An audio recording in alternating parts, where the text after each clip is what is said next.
Hello viewers, in this video I'll walk you through the overview and installation of scipy. Subscribe to my channel to get alerts on new videos from my channel.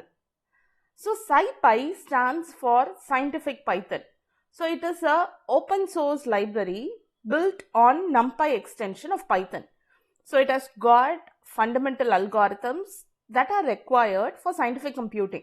So some of the functionalities of scipy include special functions, linear algebra, sparse arrays, optimization, and so on.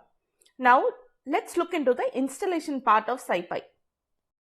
Get into the PyCharm IDE, click on the project where you want to install scipy, then go to Files, Settings, and then go to Python Interpreter and install a package, and then type scipy.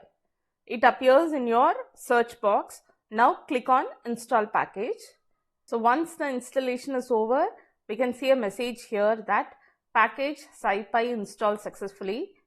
You can see scipy in the install list of packages. To check if scipy is available and ready to use, try to print the version of scipy. So here I have given import scipy and then I am printing the scipy version. When I execute this code snippet, I can see the version to be printed in my output window, which is 1.11.4, so which confirms that scipy is ready to use. Follow my next set of videos to learn more about scipy.